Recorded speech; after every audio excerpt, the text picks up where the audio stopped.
dalam ketaatan, diberikan pinjaman Islam dan iman sampai ke malam ini. Justru perbanyakkan oleh kita bermohon kehadrat Allah Subhanahu wa taala, moga-moga pertemuan kita pada malam ini Allah Subhanahu wa taala catat-catatkan sebagai amal khair, amal saleh. Dan kita mohon juga kehadrat Allah Subhanahu wa taala, moga-moga pertemuan kita dalam ruang i'tikaf di dalam rumah Allah di antara maghrib dan isya ini Allah Subhanahu wa taala limpahkan dengan keberkatan, dan perpisahannya kelak insya-Allah biiznillah Allah Subhanahu wa taala kurniakan kerahmatan. Dan moga-moga pertemuan kita yang sesingkat ini Allah Subhanahu wa taala golongkan di antara taman-taman syurga Allah Subhanahu wa taala insya-Allah. Amin. Dan seterusnya, tuan-tuan sedang hadirin muslimin mukminin rahimakumullah sekalian, perbanyakkan oleh kita untuk berselawat ke atas baginda Nabi sallallahu alaihi wasallam. Moga-moga dengan kita memperbanyakkan selawat, bukan hanya sahanya dalam bulan Rabiul Awal, Rabiul Anwar, bulan kelahiran baginda Nabi sallallahu alaihi wasallam yang mulia, tetapi juga dalam sepanjang kehidupan kita selagi mana masih lagi mampu untuk bernafas. Moga-moga dengan banyaknya kita berselawat, Allah Subhanahu wa taala memberikan ganjaran kebaikan, dan dengan izinnya asbab daripada memperbanyakkan selawat dimasukkan kita ke dalam syurga bersama dengan baginda Nabi sallallahu alaihi wasallam insyaallah.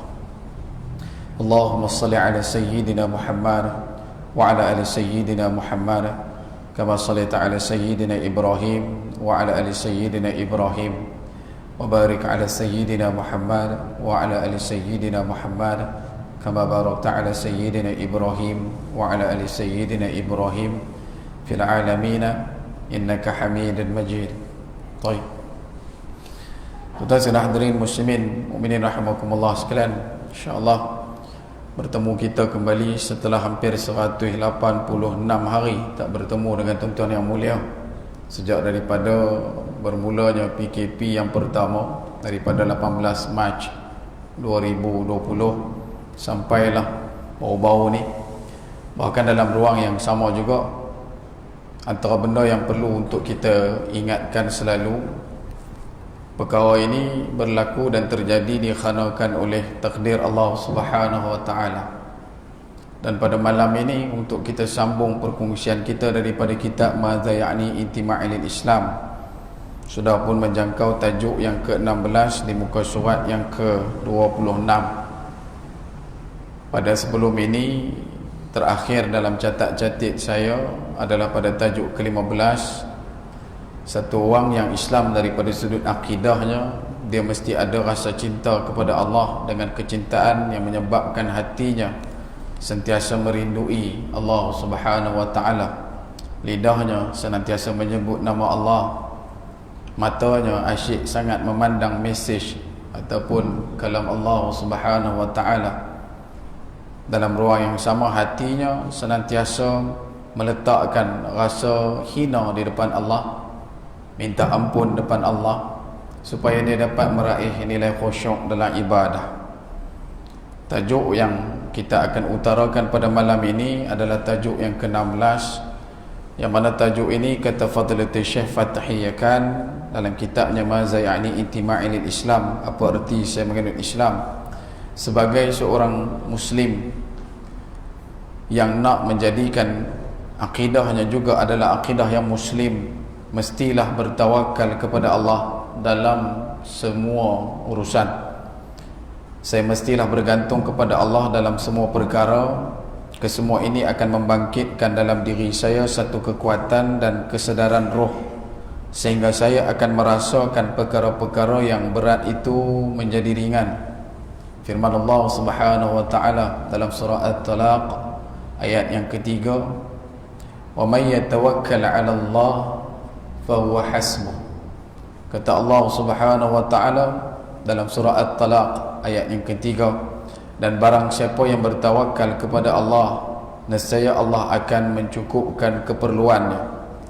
Dalam hubungan ini, baginda Nabi sallallahu alaihi wasallam telah pun berwasiat Di antaranya dikutip daripada perkataan yang disampaikan kepada Abdullah ibn Abbas radhiyallahu anhu.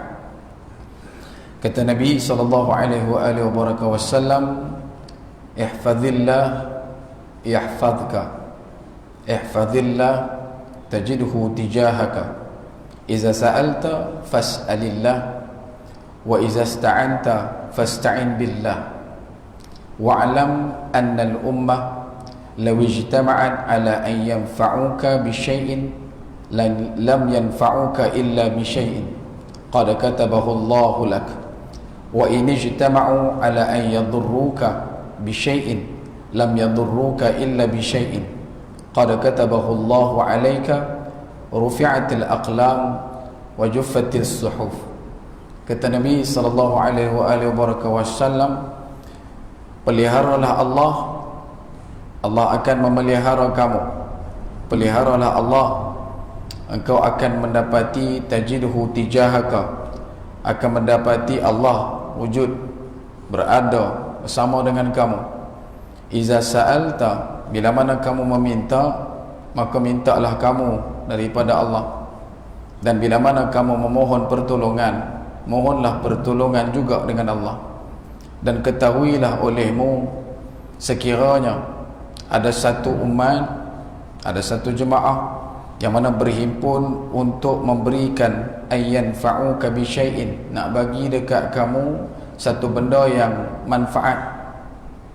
Bahkan kata Nabi sallallahu alaihi wasallam, lam yanfa'uka illa bi syai'in, dan takkan boleh sampai manfaat tersebut kepadamu seperti mana yang telah Allah Subhanahu wa taala tuliskan, tetapkan ke atasmu. Dan sekiranya berkumpul manusia nak memberikan mudarat kepada kamu atas apa-apa jenis kemudaratan sekalipun, dan pastinya tidak akan datang kemudaratan tersebut kepada kamu apapun, kerana telah pun tertulis ke atas kamu apa yang telah ditetapkan oleh Allah Subhanahu wa taala. Rufi'atil aqlam, disebutkan telah pun diangkat qalam, wa juffatis suhuf, telah pun kering kertas lembaran. Hadis diriwayatkan oleh Imam At-Tirmizi daripada Abdullah ibn Abbas radhiyallahu anhu, dan At-Tirmizi menyatakan hadis ini hadis hasan sahih. Baik. Tuan-tuan dan hadirin muslimin mukminin rahimakumullah sekalian, tajuk yang ke-16, tajuk berkenaan dengan tawakal. Antara benda yang kita perlu untuk fahamkan, tanamkan adalah perkara berkenaan dengan tawakal ini adalah satu perkara yang wajib ada di kalangan orang Islam yang mengaku beriman.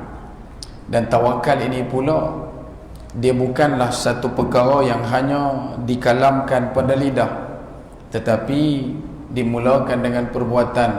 Ada ikhtiarnya, ada kaedahnya, ada caranya, ada kerjanya. Bahkan ketika mana ada seorang sahabat datang menuju ke tempat Nabi sallallahu alaihi wasallam, bergegas dia meninggalkan binatang tunggangannya di luar masjid, maka Nabi sallallahu alaihi wasallam bertanyakan kepada dia, apa yang kau buat? Maka dia jawab, sesungguhnya aku bertawakal kepada Allah. Dan Nabi sallallahu alaihi wasallam menegurnya dan menyatakan, ikatlah tali binatang tunggangan kamu dan kemudian bertawakallah kepada Allah. Dan perkara tawakal ini adalah satu perkara yang sebenarnya perlu untuk digilap selalu oleh masyarakat iman. Orang yang mengaku Islam dan mengaku ada iman, dia kena gilap selalu. Macam mana cara gilapnya? Adalah seperti mana yang dilakukan oleh Jundub bin Junadah Abu Dzar Al-Ghifari. Setiap kali melangkahkan kaki keluar daripada rumah, antara doa yang tidak pernah ditinggalkan oleh sahabat Nabi ini Abu Dzar Al-Ghifari radhiyallahu anhu adalah bismillahi tawakkaltu 'ala Allah. Bahkan satu ketika ada orang yang beritahu dekat dia, sesungguhnya rumah kamu terbakar. Dia kata, tak, rumah aku tak terbakar, tetapi kepulan asap tu nampak sangat, memang confirm mai daripada rumah kamu. Dia kata, tak, bukan rumah aku yang terbakar. Pasal apa kata bukan rumah yang terbakar? Sebab aku telah menyerahkan urusan penjagaan rumah aku kepada Allah, dan saya Allah tidak akan memberikan sebarang kecelakaan pada aku. Dan benda ni menyebabkan sahabat yang ada bawa dia pergi dekat rumah tersebut, dan memang benar yang terbakar itu bukan rumah dia, adalah rumah orang lain. Dan bila mana seseorang meletakkan seluruh nilai tawakalnya kepada Allah, dia melakukan 1001 pekerjaan, ikhtiar, usaha, kemudian baru dia serah. Bukan serahkan dulu kemudian baru nak buat. Kadang-kadang ada orang disebut doa, usaha, ikhtiar, tawakal. Lepas tu dia bagi short form, dia kata duit, kan? Doa, usaha, ikhtiar, tawakal. Ada juga yang mengatakan tawakal itu kena seiring dengan setiap pekerjaan. Bila mana kita buat satu-satu kerja, kita minta Allah Subhanahu Wa Taala terima kerja tu. Kita minta duduk dalam jagaan Allah Subhanahu Wa Taala. Dan dalam masa yang sama juga, perkara penting berkenaan dengan tawakal, ia adalah satu benda yang perlu dilazimi oleh kita, walaupun kita kurang sangat nak melazimkan dengan perkara seperti ini. Kemudian sama juga dengan isu yang kita sedang hadapi hari dan saat ini berkenaan dengan pandemik. Antara benda yang paling besar bila mana kita cerita tentang pandemik ataupun satu suasana menghadapi penyakit, perkara ini sebenarnya telah pun disabdakan Nabi sallallahu alaihi wasallam. Antara benda yang dimuatkan dalam kitab Fathur Rabbani fi Tartib Al-Musnad Imam Ahmad Ibn Hanbal Al-Syaibani dalam Kitabul Waba. Imam Ahmad bin Hanbal menitipkan satu hadis daripada Sayyidah Aisyah radhiyallahu an.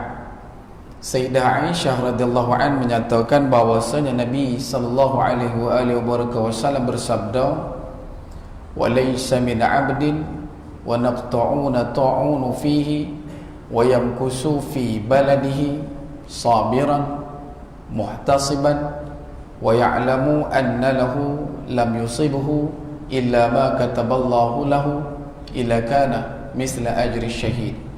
Kata Sayyidah Aisyah radhiyallahu an bahwasanya Nabi sallallahu alaihi wasallam bersabda, tidak dikatakan seseorang itu hamba Allah bila mana dia duduk dalam satu suasana pandemik. Dalam hadis itu matanya merujuk kepada ta'un, penyakit yang merebak, mewabak, menyebabkan kematian berskala besar. Melainkan dia itu ada 4 ciri ni kata Nabi. Nombor 1, wayam kusufi baladihi, iaitulah kekal diam menetap di tempat tinggalnya. Dia tahu tempat dia tu tak ada penyakit, maka dia duduk situ, dia tak pergi kat tempat yang ada penyakit. Kalau dia tahu tempat dia tu ada bawaan penyakit, maka dia tak keluar pergi ke tempat orang lain untuk bawa ataupun timbulkan fitnah penyakit. Dan baginda Nabi SAW juga pernah memerintahkan sahabat Sayyidina Umar Al-Khattab radhiyallahu an untuk menuju ke satu tempat pada satu ketika, dan masyhur kisah ni. Bila mana sampai ke tempat tu ada penyakit taun. Sayyidina Umar kata, dah tahu ada penyakit taun, kita ubah. Bukan kita ubah, kita pergi ke tempat yang tak ada penyakit. Sahabat yang duk ikut sekali dengan Sayyidina Umar kata, tak boleh ha? Nabi perintah, kita kena ittiba'. Kita kena wala pada perintah Nabi SAW. Kita kena ikut. Nabi suruh pergi tempat tu, pergilah. Tak kira lah ada penyakit ke tak ada penyakit. Kalau ada penyakit, kena penyakit, mati, syahid. Sebab ikut kalam Nabi SAW. Sayyidina Umar kata tak, kita pergi tempat yang tak ada penyakit. Maka bila diputuskan oleh Sayyidina Umar untuk pergi ke tempat yang tidak ada penyakit, sahabat yang lain pun ikut. Bila dah habis dia punya tugasan itu, maka baliklah semua para sahabat beserta dengan Sayyidina Umar Al-Khattab berjumpa dengan Nabi SAW. Para sahabat yang masa awal duk tanya, duk petikai pasal apa tak boleh pergi tu, maka mereka duk taram, mereka pun beritahu kat Nabi SAW, ya Rasulullah SAW, sesungguhnya masa kami sampai dekat tempat tu, Sayyidina Umar Al-Khattab radhiyallahu an tak mau pergi dekat tempat yang kamu katakan, sebab di tempat itu dikatakan ada penyakit yang merebak, penyakit taun. Maka bila dipanggil Sayyidina Umar, kenapa buat demikian? Maka dia menyebutkan sesungguhnya Penyakit yang merebak di tempat itu juga adalah takdir Allah. Dan aku memilih untuk pergi ke tempat yang tak ada penyakit juga adalah takdir Allah. Dan kini bertemu antara takdir yang baik dengan takdir yang tidak baik, dan aku memilih untuk mendapatkan takdir yang lebih baik. Sebab itu aku menuju ke tempat yang tidak ada penyakit. Dan bila ditanyakan kepada Nabi SAW, maka Nabi mengatakan, ya, Umar benar. Sayyidina Umar satu orang yang memberikan satu keputusan yang tepat dan dipersetujui oleh baginda Nabi SAW. Nanti kalau tuan-tuan banyak kita telusuri perjalanan sirah, kita akan jumpa banyak kaedah, antaranya ittiba', antaranya nanti kita akan jumpa adab dengan Nabi SAW. Bila perintah itu bertemu dengan adab, maka kebanyakan sahabat akan membesarkan adab. Bila mai satu-satu ketika dalam keadaan yang kritis ataupun keadaan yang berisiko tinggi, selalunya para sahabat ijtihad mereka adalah lebih cenderung kepada kebaikan kerana mereka duduk dalam situasi. Bila Nabi tak ada. Tapi kalau bila Nabi ada, of course, all the way mereka akan ikut Nabi SAW. Baik. Sebab itu disebutkan juga, bila kamu nampak penyakit yang merebak, kamu kena lari seperti mana kamu lari daripada singa yang lapar. Kalau jumpa tempat yang ada penyakit, jumpa orang yang bawa penyakit tersebut, maka larilah kamu seperti mana larikan diri daripada singa yang lapar. Masalahnya kita pada hari ini tengok singa pun lapar. Itu masalah. Dia tak tahu singa lapar dengan singa tak lapar macam mana. Dia kira nak cerodong masuk.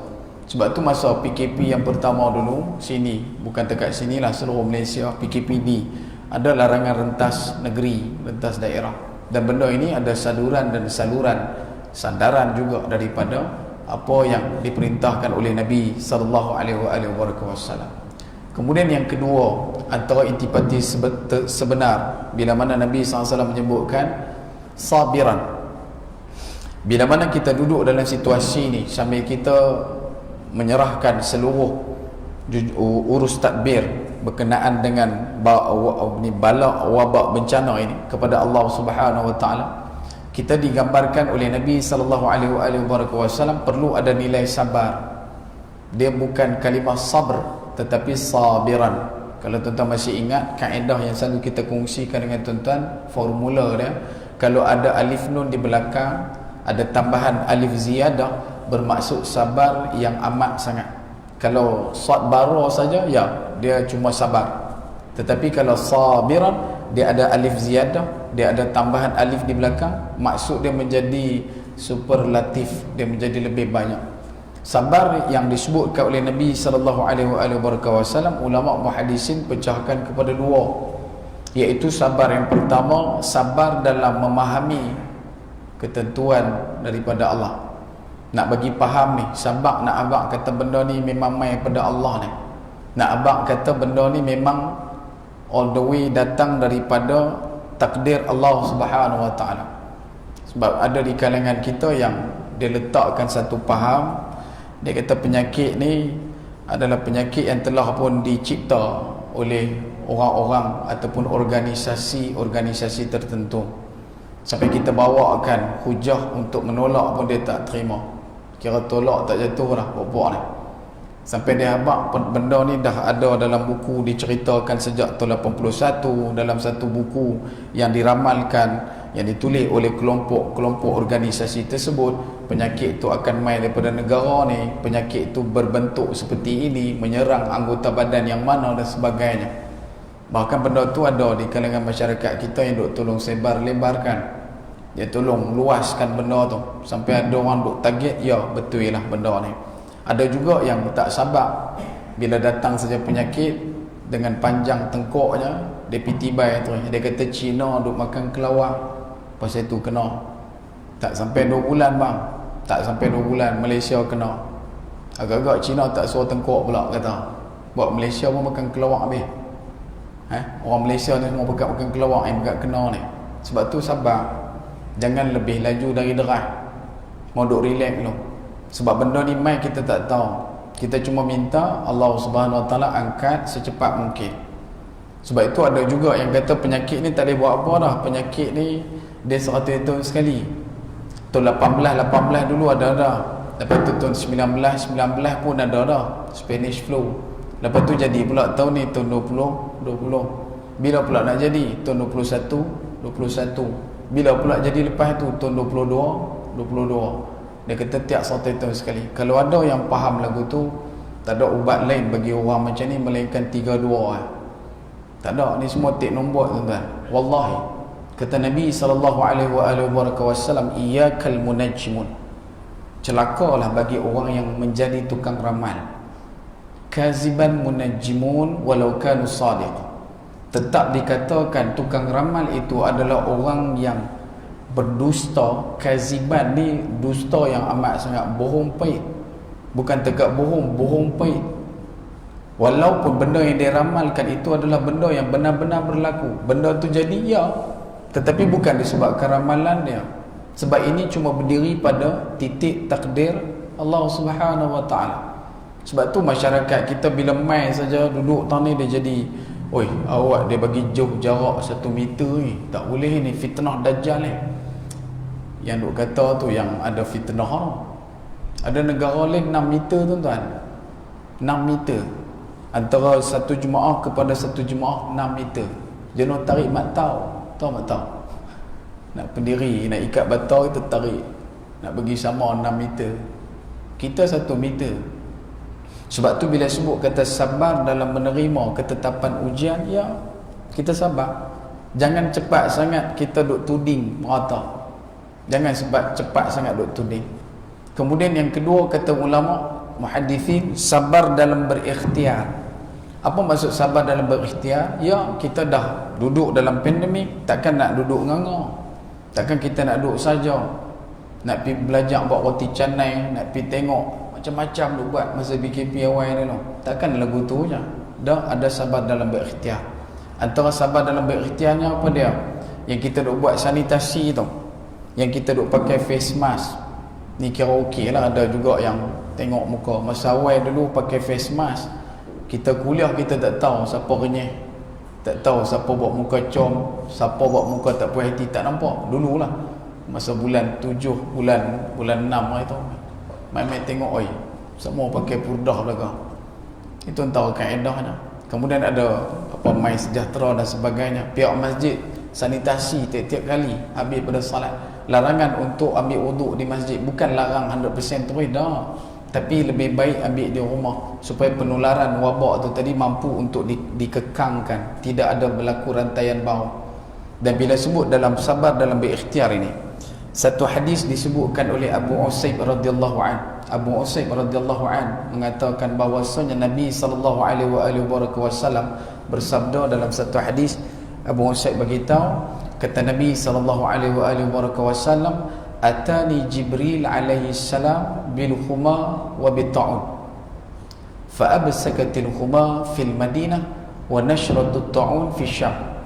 Kata Abu Usaib, Nabi SAW bersabda, telah datang kepada aku Jibril alaihi salam.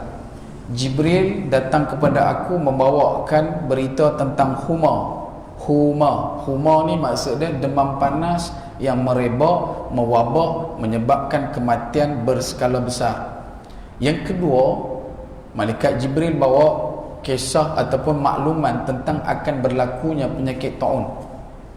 Dan bukan main habaq kata ada penyakit saja, tak. Turun beritahu, fa absakatil huma fil Madinah wa nashratut taun fi Syam. Akan jadi demam panas ni di mana ya Muhammad sallallahu alaihi wasallam? Jadi demam panas ni di Madinah. Yang penyakit taun di mana pula? Penyakit taun akan jadi di Syam. Sejak daripada Nabi dapat hadis tu, Nabi terima kunjungan malaikat Jibril alaihi salam tu, yang berlaku di zaman Nabi sampai Nabi wafat, Nabi intiqal adalah hanya sahaja demam panas. Di Madinah jadi demam panas. Sampai Nabi wafat cuma demam panas. Selama tu tak ada. Penyakit taun di Syam tak jadi. Bila dah habis, datang zaman Sayyidina Abu Bakar As-Siddiq radhiyallahu an, masih lagi tak jadi penyakit taun yang merebak di Syam. Bila jadi? Di zaman pemerintahan Sayyidina Umar Al-Khattab radhiyallahu an. Masa tu Sayyidina Muaz bin Jabal dah balik mai dah, dah duduk di Madinah. Dia dilantik menjadi mufti pada masa tu. Dalam masa yang sama juga ada sahabat Amr bin As radhiyallahu an, ada Abu Ubadah Al-Jarrah bersama dengan Sayyidina Umar, masih hidup masa tu. Dan bila mana duduk di Madinah, maka pada pemerintahan zaman Sayyidina Umar baru muncul kisah, cerita, berita pandemik penyakit taun jadi di Syam. Dan waktu keluar mai hadis ni pakai dah beritahu, Nabi dah beritahu dah dulu akan jadi penyakit taun di Syam. Maka apa dilakukan oleh para sahabat? Digebelingkan tenaga fikir, dikeluarkan, dikajikan, dieksplorasikan segala hadis Nabi sallallahu alaihi wasallam. Macam mana kita nak menghadap penyakit ini? Macam mana kita nak menyantuni penyakit ini? Maka satu cadangan yang dibawakan oleh Amr bin As radhiyallahu an, apa dia kata? Fatafarraqu bisyu'ab wa awliya. Kita pecahkan menjadi golongan-golongan kecil dan jarak-jarakkan mereka. Sampai Sayyidina Umar kata, pisahkan mereka, walaupun terpaksa dipisahkan sehingga terpaksa masuk ke dalam lembah sekalipun, asalkan yang penyakit tidak duduk dekat dengan orang yang tak ada penyakit. Orang yang ada penyakit ni duduk jauh, ibarat sepotong kayu yang mana disambar api. Macam mana nak elakkan kayu lain daripada dibakar, tersambar dengan api, jauhkan kayu tersebut. Dan benda ni berlaku di zaman pemerintahan Sayyidina Umar Al-Khattab radhiyallahu an. Bila sebut berkenaan dengan benda yang kita duk hadap ni adalah benda yang juga sandaran daripada apa yang direalisasikan oleh para sahabat. Ada orang yang kata tak boleh ni, macam ni. Kalau kata tak boleh, silakan, wala tafaddal mashkura, sila bawakan dalil kamu.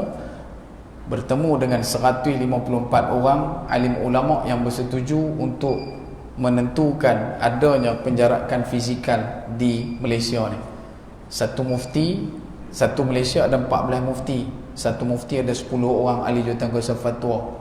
10 orang kali 14 dah 140 dah. Campur dengan 14, 154 orang. Kalau kita ada dalil yang boleh menolak 154 orang punya dalil, maka wala tafaddal mashkura. Sebab tu jangan timbulkan huru-hara. Azan kan? InsyaAllah.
Kerana itu dalam urusan tawakal kepada Allah Subhanahu wa taala, antara orang yang mengambil jalan mudah untuk hidup di dunia adalah dengan mengikut manhaj Nabi sallallahu alaihi wasallam.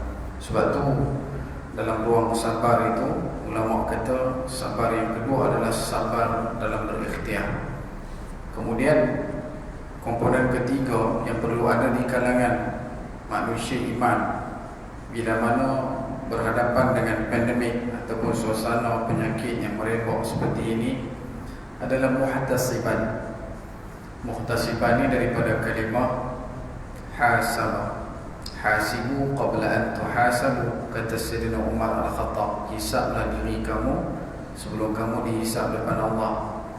Antara ruang untuk kita menghisab diri kita ataupun refleksi diri, koreksi diri, eksplorasi diri adalah paling tidak setiap kali waktu sebelum solat dan juga selepas solat, paling tidak. Ataupun ada kekuatan bangun di tengah malam kalau ada kesempatan waktu tahajud, ataupun boleh ambil jalan orang yang bertakwa, kata Allah Subhanahu wa taala, perbanyakkan di waktu sahur, ashar, sebelum masuk waktu subuh pada waktu itu. Kata Qadhi Fudail bin Iyad, tafakkurus sa'ah khairu ibadatus sanah, bertafakur sesaat lebih baik daripada ibadah setahun.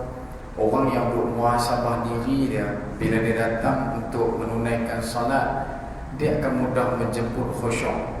Bukan takat sebelum solat, bukan takat masa solat, tetapi juga selepas solat.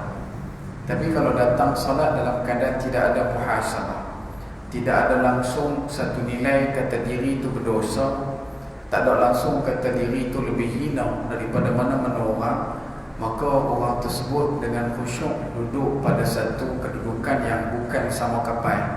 Kawan ni duduk pergi ke belah sana, khusyuk duduk belah lain. Sebab tu bila kita datang salat, yang nak kena rasa hina tu diri kita, tak kira siapa, imam ke makmum ke.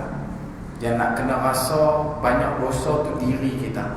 Bila kita ada banyak rasa macam ni, orang duduk sebelah kita, dia baca macam mana, dia tengok tak mana, dia duduk kuit apa, dia pakai baju apa, kita takkan ambil pot. Pasal apa? Sebab anta'budallaha ka'annaka tara fa in lam takun tara wa innahu yarak. Dia sedap kata Allah sedang memerhati dia, sebab dia tak boleh nak tengok Allah, dia tahu Allah sedang lihat dia. Tapi bila mana tak ada muhasabah ni dalam kehidupan, kemudian dia nak serahkan diri dia tu sebagai orang yang bertawakal kepada Allah, dia adalah orang yang hanya Islam di lidah, bukan main daripada hati. Yang ni yang kita risau. Sebab tu bila jadi berkenaan dengan pandemik, muhtasibat Nabi senantiasa ajak kita. Kata Nabi Syuaib kepada kaum dia, sekiranya kamu tidak mahu ditimpakan musibah seperti mana musibah bala yang ditimpakan kepada kaum Nuh, kaum Hud dan kaum Lut, berhentilah kamu daripada bermusuh dengan perintah Allah. Bukan bermusuh dengan Allah, bermusuh dengan perintah Allah pun akan menyebabkan bala itu tak boleh diangkat, bala itu tak boleh naik. Even kalau kata kita doa asal, aku dah baik dah, mereka punya pasal, no, benda tu tak boleh. Kita kena gerak lagi satu tapak ke hadapan. Jangan jadi orang yang membiarkan maksiat, tetapi bangkitlah di tengah malam, minta doa pada Allah, Allah bagi hidayah dekat daripada bawah maksiat. Kita tak ada kuasa, tuan-tuan. Sepanjang PKP daripada bulan 3 sampai bulan ni bulan 10, depan mata saya yang main dekat saya untuk kes yang nak keluar pada Islam, bukan bawah pada 10 orang, lebih dah. Yang anak muda cara anak muda, yang bekerjaya cara bekerjaya, yang main secara peribadi yang kita jumpa, saya peribadi saya dah dekat 7 orang.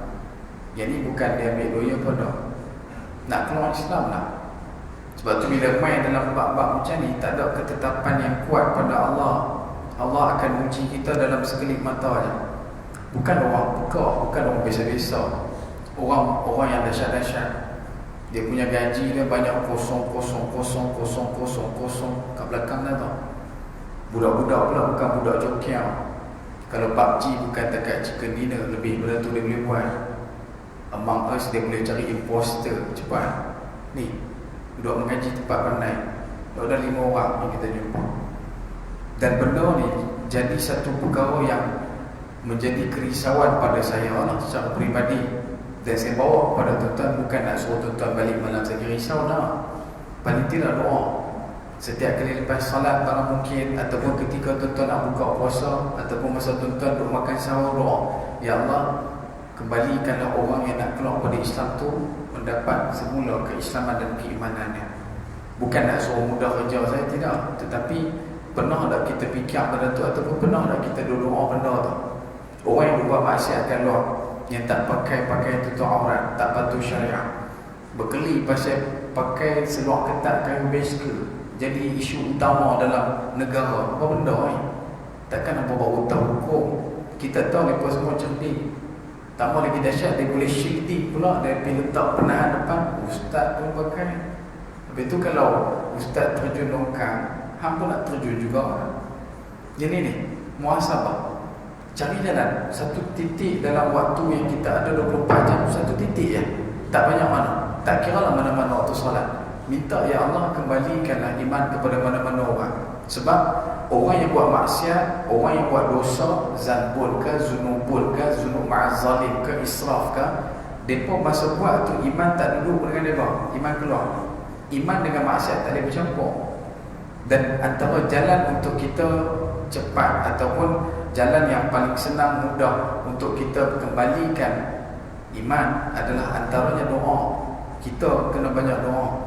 Bukan kita tengok mereka ni teruk. No, bukan mereka ni teruk, kita punya teruk. Sebab tu mereka dapat tempiah lepas tu. Bila kita main ke masjid, langkah kaki kita dengan merasakan kita baik, kita sudah baik, kita paling baik, maka itulah saatnya kita jadi orang yang paling hina. Tak ada tempat layak bagi kita melainkan tempat yang bukan syurga. Wal'iyadzubillah. Sebab itu antara benda yang perlu untuk kita muhasabah di sekitar pandemik ini, suasana yang mengekang kita, kesempitan dalam kesempatan dalam kesempitan ruang ini, tidak lain tidak bukan muhasabah diri banyak-banyak. Moga-moga Allah Ta'ala ampunkan dosa semua orang. Allah Ta'ala ampunkan dosa semua orang yang kita kenal ataupun orang yang kita tak kenal. Moga-moga Allah Ta'ala campakkan daripada semua orang. Moga-moga Allah Ta'ala berikan bimbingan, taufik, hidayah, burhan kepada semua orang. Dan benda ni kita kena mula dengan kita. Kalau kita nak jadi bangsa yang ada daulatnya, ada himmahnya, ada kekuatan, ada izzah. Tapi kalau takat kita mendoakan keburukan pada kawan-kawan kita, hatta kepada jiran kita, hatta kepada adik-beradik kita, wal'iyadzubillah, kita sedang merintis jalan menuju ke denai-denai, jalan ke neraka, bukan ke syurga. Stop. Tak payah kita ambil kerja setan. Kerja setan menerakakan orang. Main duk bid'ahkan, kafir sesatkan, letak tu dia ni neraka mana, dia ni neraka mana. No, itu kerja setan. Kerja Nabi apa dia? Semua wajah yang Nabi jumpa, Nabi nak ajak masuk syurga. Jadi orang macam tu. Sebab tu dalam konsep yang ketiga, bila berhadapan dengan pandemik, muhasabah. Yang keempat, iaitu yang disebutkan wa ya'lamu anna lahu lam yusibu illa ma kataballahu lahu. Semua benda ni jadi tak lain tak bukan berdiri pada titik innallaha ala kulli syai'in qadir. Kalau kata tak boleh jelas, kita kena faham innama amruhu idza arada syai'an yaqula lahu kun fayakun. Bila kita duduk dalam faham macam ni, main pilah besar mana pun. Tuan-tuan confirm tak kalau kata saya beritahu dekat tuan-tuan, lepas penyakit COVID ni ataupun bala COVID ni, tengah duk main menuju berlari ke arah kita satu lagi benda yang lagi besar pada COVID.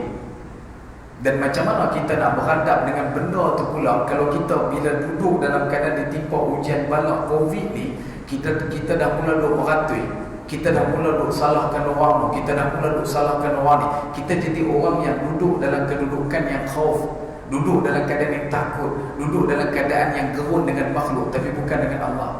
Sebab tu Allah Ta'ala kata wasta'inu bis-sabri was-salah wa innaha lakabiratun illa 'alal khashiyin. Orang yang duduk kekal minta tolong dengan Allah, dia sabar, dia dirikan salat adalah orang khusyuk. Siapa khusyuk? Sebelum solat dia khusyuk, masa solat dia khusyuk, lepas solat pun dia bawa nilai khusyuk dia.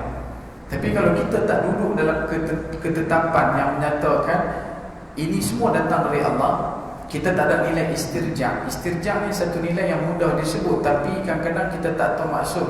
Istirja' ni berdiri pada 3 pokok utama. Nombor 1, inna lillahi wa inna ilaihi raji'un. 3 benda ni kena ada setiap kali ditimpa musibah. Musibah ni ada benda yang kita seronok, ada benda yang kita tak seronok. Musibah, itu kita sempat beritahu kat tuan-tuan. Musibah ni daripada kalimah sayyibah. Sayyibah ni maksud dia jatuh menimpa. Pernah dengar perkataan sayyibah? Doa hujan turun, sayyiban. Ya Allah, jadikanlah benda yang jatuh menimpa aku ini manfaat. Itu maksud sayyibah. Kalau nak cerita hujan, dia ada banyak matar, dia ada istighas, dia ada ghaib, dia ada ma'u minas sama'. Tapi bila sebut sayyiban, bermaksud benda yang jatuh menimpa. Musibah adalah benda yang jatuh menimpa, dan timpaan tu tadi hanya pada tu, dia tak pergi talik. Yang tu musibah. Satu orang ditimpa musibah, dia yang kena. Okey, musibah bagi dia. Tapi mungkin orang lain bukan musibah. Hujan turun, kita kata, oh, ni musibah. Sifat hujan memang musibah sebab dia kena jatuh menimpa. Ada hujan masuk dalam hidung, lalu kau coba tu, kau naik betul-betul lemah sangat, hujan tu naik masuk ke hidung. Tak ada. Sebab hujan memang jatuh menimpa. Dan sifat musibah tak boleh lari daripada jatuh. Sifat musibah maksudnya jatuh menimpa. Dalam hidup kita ada jatuh yang baik, ada jatuh yang kita rasa tak apa nak baik. Jatuh sakit, baik ke? Satu orang dia pergi cek doktor mak kata dia ni jatuh sakit, dia kena penyakit macam mana. Dan kita pun tengok dia, lama dah tak main jumpa di masjid ke apa. Orang siapa dia tak main, oh dia jatuh sakit. Dia jatuh lah, dia tak jatuh, cuma dia ada sakit. Sifat sakit tu yang menimpa diri dia, jadikan benda tu sebagai jatuh sakit. Orang menengok tak untung, orang kata jatuh bankrupt. Awak dia memang jatuh ke? Dia tak jatuh. Tapi sifat musibah tu memang diikat dengan jatuh. Yang tu jatuh yang kita tak apa nak berkenan. Anak-anak muda pergi mengaji, tengok kadri, tahu kadri markah. Tengok usia sempoi markah ni comel, dia jatuh cinta. Seronok. Musibah, seronok. Masjid Curug Tokun buat pertandingan kayu basikal. Daripada sini sampai ke Jujung patah balik. Bagi hadiah sampai nombor 3. Pagi main naik. Tempat ketiga, naik kepada. Pernah dengar? Orang akan kata tempat ketiga jatuh kepada. Betul tak? Walaupun menang tapi jatuh. Sebab sifat musibah, ya memang dia kena jatuh menimpa. Sebab tu bila sebut berkenaan dengan nilai musibah, 3 komponen ni kena ada. Benda ni semua datang dari Allah. Semua. Tak kira benda apa, yang kita tahu, yang kita tak tahu, yang kita capai, yang kita tak capai, benda yang kita mampu gapai, benda yang kita tak boleh sampai, semua datang dari Allah. Kemudian daripada datang daripada Allah, ke mana pula? Dia akan kembali kepada Allah. Sebab apa dia kembali kepada Allah? Allah adalah sebaik-baik tempat kembali. Al-Masir, Al-Nusyur. Tapi kalau tak ada 3 benda ni, sebut bila innalillah, pikut dia balik hari pun, kita takkan jadi orang yang boleh faham wa ya'lamu anna lahu lam yusibu illa ma kataballahu lahu. Dan ini yang ada dalam kehidupan kita, sebab kita jauh sebenarnya daripada Allah. Dan masih lagi meletakkan makhluk. Bila makhluk banyak melekat di mata, maka Allah takkan main baik dalam hati, baik dalam akal, baik pada pandang panca indera. Dia takkan boleh pergi ke mana-mana lah, sebab mata kita dah diselaputkan dengan makhluk. Bila makhluk besar, Allah tidak akan nampak kewujudannya. Tajri Allah tu tak main, keberadaan Allah tu kita tak mampu capai. Sebab itu disebutkan Nabi SAW, manusia yang ada 4 benda ni dalam ruang tawakal kepada Allah, dia berdiam diri, dia sabar, dia muhasabah, dia tahu semua benda ni adalah ketetapan daripada Allah. Termasuk 4 benda ni antara perkara yang disebutkan dalam bab tawakal, dia dapat 2 kebaikan kata Nabi. Nombor 1, Allah iktiraf dia sebagai hamba Allah. Nombor 2, kata Nabi, dia dapat pahala semisal orang yang mati syahid walaupun dia tak mati. Dan ini yang kita nak kena usahakan, seperti mana yang disebutkan dalam sabda Nabi SAW, jagalah Allah, Allah akan jaga kamu. Jaga macam mana kata ulama? Jaga urusan takbir, turut perintah Allah. Maksud dia, setiap perintah Allah kita jagakan, kita usahakan. Macam mana nak bagi dapat perintah ni dengan jalan yang baik? Ikut jalan Nabi SAW. Lepas tu nanti apa akan jadi? Allah akan jaga kamu. Tak perlu nak minta dah, Allah akan jaga kamu. Bila mana kamu dah duduk dalam tingkat itu, kamu jaga betul-betul hubungan kamu dengan Allah, maka kamu akan jadi orang yang senantiasa duduk dalam kelompok yang dijaga oleh Allah Subhanahu Wa Taala. Hafizahullah. Dan dalam masa yang sama, dia bila dia jaga Allah, dia akan rasa keberadaan Allah. Muraqabah tu ada. Kalau dia tak mampu sampai musyahadah, dia akan main muraqabah. Muraqabah maksud dia ar-raqib. Allah itu mengawasi dia, dia tahu. Dia takkan jadi orang yang nak namimah, nak mengadu domba, nak mengumpat, nak fitnah lah. Sebab dia tahu Allah duk tengok lah. Tapi duk jadi ghaflah lah ni, duk jadi cepat lah ni, sebab kita tak sedar kata Allah mengawasi kita. Bila muraqabah kita rapuh. Dia mengalami kadar osteoporosis tahap 4. Ini masalah. Kita punya muraqabah tu dia cuma dalam masjid, muraqabah ketika pakai kepiah, muraqabah ketika mana bulan Ramadan. Yang lain mau ubah, dia tak ada muraqabah. Demam tak kebah sangat. Sebab itu bila sebut kata nilai ni, ya, kita kena ada nilai tu. Dan bila mana kita minta tolong, minta bantuan, minta hanya saja kepada Allah. Dan ini yang kita bai'ahkan dalam salat kita. 17 kali kita minta sehari. Iyyaka na'budu wa iyyaka nasta'in. Kita minta dekat siapa? Allah. Dan bila mana kita nak minta tolong, nombor 1, iyyaka na'budu dulu. Kena na'budu dulu baru main nasta'in. Jangan pergi kali. Kalau kali dia pening lah. Man kulit pun pening kalau kena buah tu. Kena na'budu dulu baru kena nasta'in. Dan orang yang benar-benar duduk dalam bilik ni, Allah janji dekat mereka pada la khaufun alaihim wa lahum yahzanun. Takkan dapat satu penyakit takut yang merepek-repek, takkan jadi orang yang gelisah tak tentukan. Lalu ni kebanyakan penyakit yang under pressure. Semua ada pressure.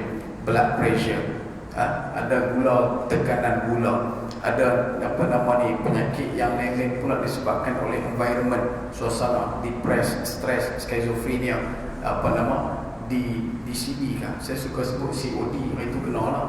Kata bukan COD Ustaz, apa benda atau disorder tu. Semua disebabkan oleh tekanan. Dia ada pressure dekat situ. Sebab tu orang yang betul duduk pada jalan ni, tawakal benar kepada Allah, dia tak akan jadi risau, dia tak duduk dalam keadaan kelam kabut. La takhaf wa la tahzan, innallaha ma'ana. Dia tahu Allah bersama dengannya, dan dia akan senantiasa mencari jalan, melebarkan laluan dia hanya saja untuk Allah Subhanahu Wa Taala. Dan takat itu dulu perkongsian. Walaupun masa tentang, kalau kata untuk dalam tajuk yang akan datang, kita akan masuk pada tajuk syukur. Dan oleh itu terima kasih pada pihak masjid. Walaupun banyak kali dah pihak masjid maklum suruh main, tapi saya terlibat dengan banyak isu juga. Ada kena swab test, kena tunggu kuarantin dan sebagainya. Bulan 6, bulan 7 hari itu.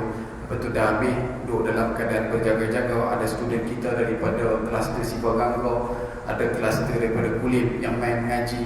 So bila duduk kat situ tu, kita kena clear kat situ dulu baru boleh main di sini.